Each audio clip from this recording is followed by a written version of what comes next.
Hey, what's up, you guys? Bloody Jacob here to bring you my weekly review of AMC's Fear the Walking Dead. This week we've seen Season 2, Episode 2, which is called We All Fall Down. And overall, I did like this episode. I don't think it was as good as the premiere nor the Season 1 finale, but I do think I'm getting to like the show a little bit more as it's going. It wasn't a bad episode. It was an okay episode. It wasn't great.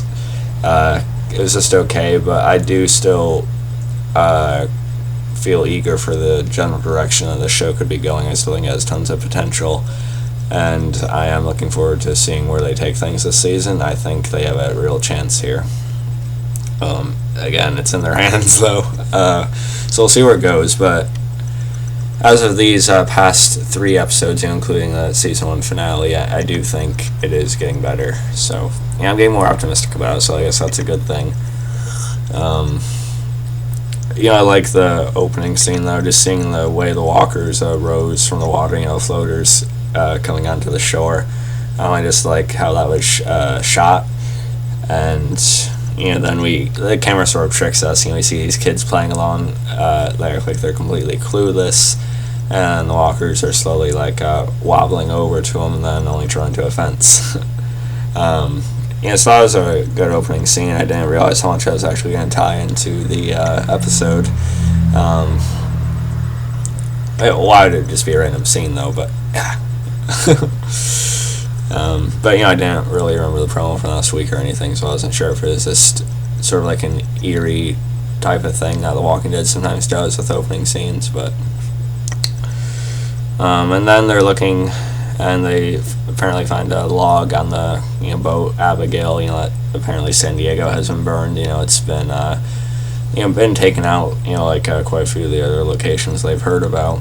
And we find out a little bit more on that later. And then eventually, as they're sailing along, they see this light flickering, and they find this fenced-off family. They've been keeping their little area somewhat secure, where the only thing they have to worry about is walkers or infected occasionally washing up onto the shore periodically, depending on the accidents out there and what was going on before this whole thing started and stuff. So once in a while they have to go down and clear those walkers from the fence. And they find this family. They seem very normal at first. Husband, wife, kids. The only thing that seems off is the son at first. But of course, with this stuff, you always know there's going to be something up with these type of people. And there very much is. I won't say the family is overly interesting in this episode, though, but of course things had to get out of hand by the end of the episode, so in a way this is more like a one-shot episode type deal. I don't know why I just said I don't know. Probably because I have a headache and I'm thinking about work tomorrow. Anyway, let's see. And then the father, this is at a ranger station as well, just noting. He tells Travis, half the country is apparently gone. He names, San Diego, Arizona, Colorado. Basically, the majority, and Utah, the majority, if not all, the East Coast, why did I say East Coast? West Coast is completely gone. They've all been napalmed. I was waiting for him to mention Atlanta, but that's a little bit further out than that. But still, it would have been a cool little nod. But I'm sure they might reference that eventually, maybe. Let's see. Daniel, when most of the group went on to see what was on the island and stuff, Daniel and his daughter actually stayed back, mainly because Daniel is suspicious of Strand, and throughout this episode, once in a while, we'd see periodically Daniel sort of feeling Strand out, just sort of watching him, observing him. Strand sort of comparing him to, like, death watching over him and stuff. And then we do get a good scene between Daniel and Ophelia. I think is that his daughter's name? We haven't gotten a lot from her lately, so it's kind of slipped my mind. Give me a second.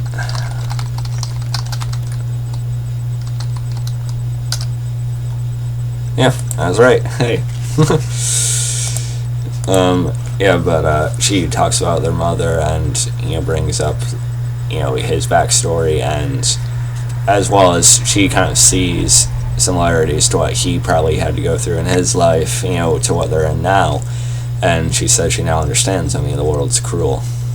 And, so in a way it felt like she was understanding of her to say that, but at the same time it sounded like she was saying he's cruel too, and he's kind of like a product of, what this world's made, and which is true. This is what everyone's going to be eventually. This world is molding all of them, except in Daniel's case, he had been through something at least similarly effective earlier on.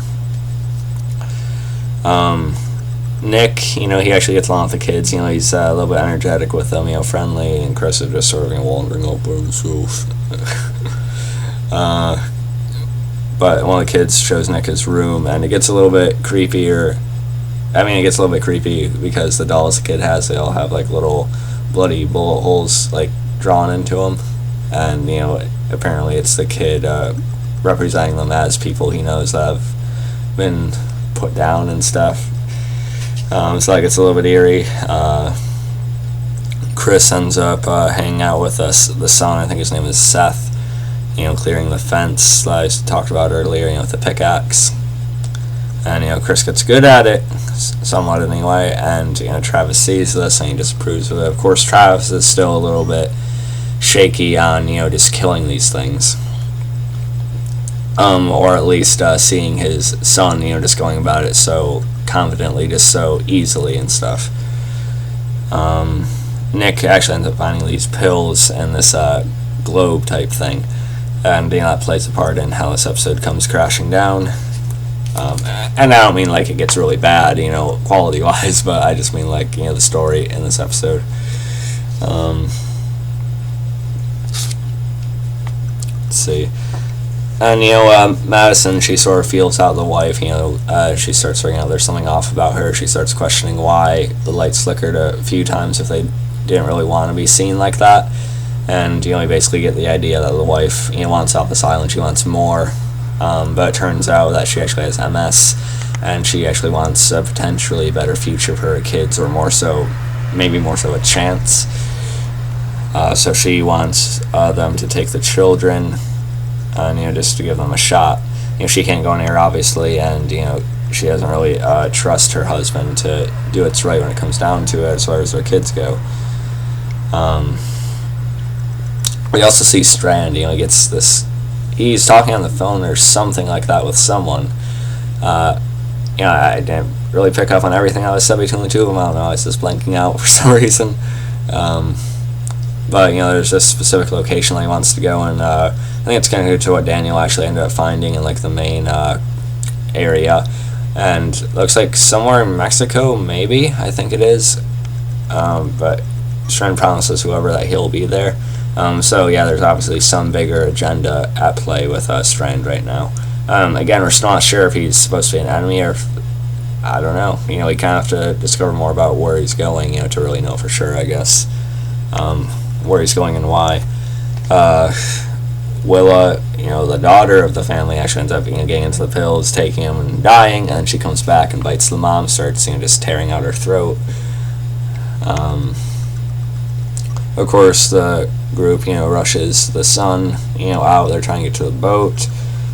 Seth eventually shows up, and he wants to take his brother back. The father actually gave Travis or them approval, to just go, but Seth doesn't realize that, so he's annoyingly getting his little brother back. Probably, we don't know what happens to him after this, but they probably just died eventually somehow. And we get a scene as they're pulling away. We see Seth, he tells his younger brother to keep waving to the boat, as the mom, coincidentally, of course, coincidences and these types of things, I guess, starts walking onto the dock. She wants to move pretty damn quick. Wow. And as the kid's waving, Seth puts down his mother, and we see kind of the parallel to that in Chris as he's watching, and it sort of reminds Daniel of his wife and stuff like that. So it was a somewhat sad scene, but we didn't really know these people, so it didn't really affect me too much. But I see what they're going for with the parallels there and stuff. And so that's the episode. Throughout the episode, there was also that ship we were teased towards the end of last week's episode. It's pretty big, and it's they kind of figure that's the type of ship that would be the one that would have fired on the other ship that we seen wrecked last week. But yeah, that's mainly the episode there. And overall, I did like it. Like I said, wasn't as good as wasn't as good as the season 2 premiere nor the season 1 finale. But it was alright enough to just moving along with the show, I guess. The preview for next week's episode, though, it does actually look like a really good one. It looks like we're going to be seeing the survivor of the Flight 462 thing that we've been teased with so damn often. And it's like I hoped. We see directly in the promo that it is the Asian girl. I'm not sure what her name's supposed to be yet. I forget if I've seen all the Flight 462 clips or not, but I think her name's supposed to be Charlie or something like that. But she's the character I was hoping was going to survive it, so I'm happy about that.